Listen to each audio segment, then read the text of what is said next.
Hi guys, hope everyone's well and welcome back to the YouTube channel. So this video is going to be the first installment of my 2024 prep series. It's crazy how far or how fast the last kind of 2 years has flown by. I last competed in 2022 and in 2022 I managed to place third in 2 qualifiers, go to both British finals and get fourth in one, and I didn't place in the other, and that was as a junior. And this year I'm back again. I'm competing as a junior in one federation and men's open in the other 2 federations. So I'm planning on competing in 3 natural federations this year. One is the UK DFBA, which is kind of my main goal, the main federation I'm going for. That's kind of the reason I'm competing this year, because I'll still be a junior in that federation. So I want a place better than I did last time. And I thought it makes sense competing now instead of maybe 2025 or 2026 when I'm just kind of getting into men's open.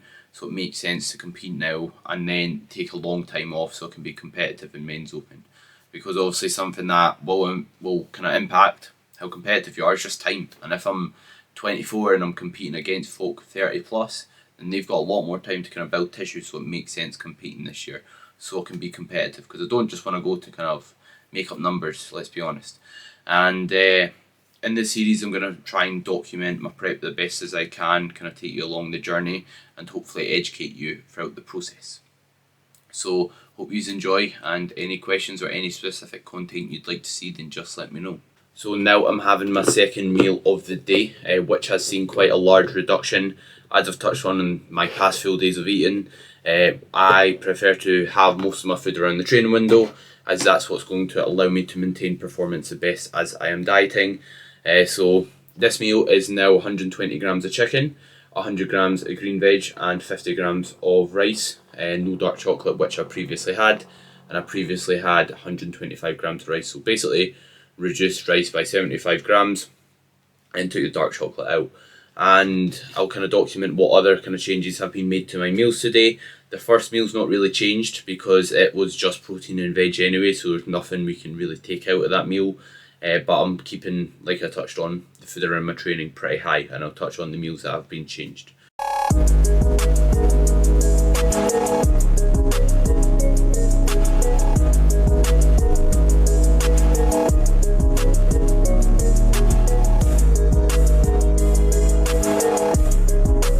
So just out for some steps now, and on the topic of steps, my step goal actually hasn't changed from when I started prep.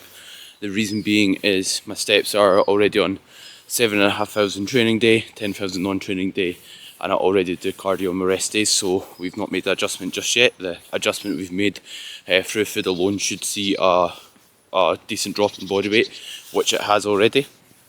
And in terms of what else has changed during this prep, or now prep has started, not much to be fair. Like when you transition into a dieting phase, your habits shouldn't change an awful lot, because you should already try and have the structure and habits in place.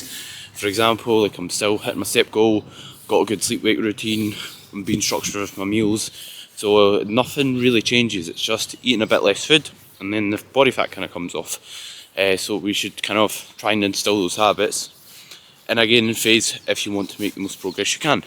And I'm now doing, my coach has asked me to do posing after every single workout, but I already am after pretty much 4 sessions out the 5 I'm doing, so that's not that significant a change really. And that's about it. Not really having any off-plan meals, because this is a time, since the goal is quite extreme, it requires quite kind of, you could say, extreme kind of measures, consistency, so I won't really be having really any off-plan meals throughout this prep as a whole. And as for my start point, what I have done different this year in comparison to the last time I competed, my condition could have been better, partly due to not having as much time, and also partly due to fatigue just accumulating, which kind of had an impact on my look. So what we're doing this year instead is we're giving myself an extra 4 weeks to prep. We are giving myself a leaner start point, so I'm starting at 187 pounds instead of 193 pounds, and I've obviously got more muscle to show for it. So those things combined will obviously, or should, result in being able to get leaner, easier, Not that it's going to be easy, but a more smooth prep and a more productive prep and being able to get into better condition. So a productive back and hamstring session boxed off, which I'll put some clips on the screen here for you to see. Second time doing an RDL again in the last kind of 3 weeks. Removed it for the time being because I'm having some back issues, but felt kind of a lot better, and I'm being super conservative with loading. Like, I've RDL'd 4 plates before, so it's quite boring kind of doing 110, but I'm just trying to get the most out of the least weight possible.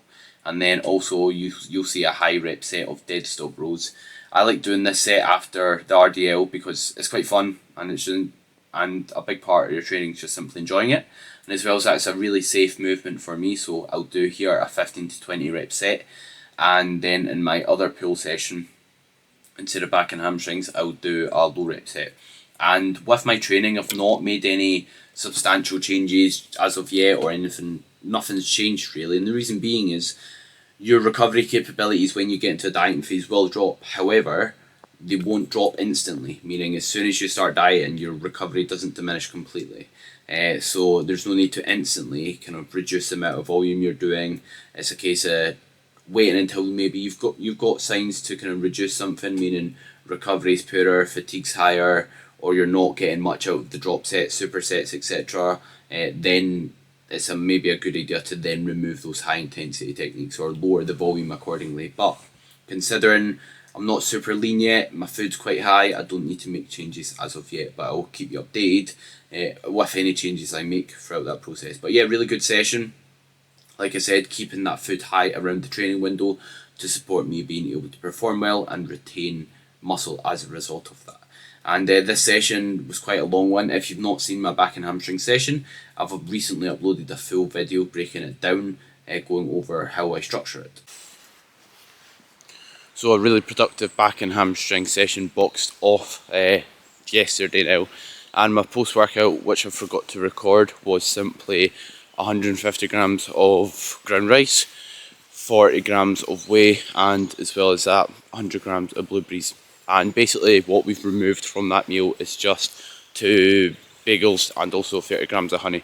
Basically the foods that aren't that nutrient dense aren't going to be that satiating, and they're kind of easy things to remove without really hunger being crazy high or that. So it's quite a significant drop there. I think that's around 600 calories off the top of my head, 250 calories per bagel. And my last meal it's pretty similar to that, but it's 75 grams of ground rice instead of 150, and an extra 5 grams of whey, and as well as that almond butter.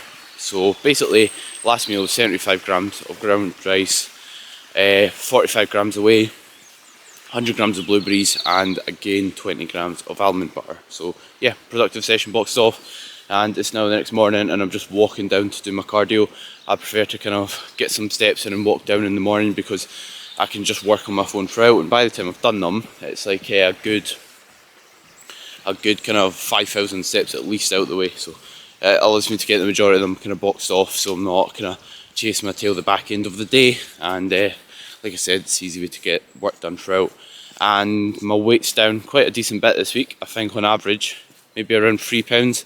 I went from 187-ish to 180, I think it was 3.6 this morning. So happy days there. That's kind of 2 weigh-ins there at a row. So it's kind of things are moving well in that regard. But I hope you enjoyed the video. Any questions, just let me know.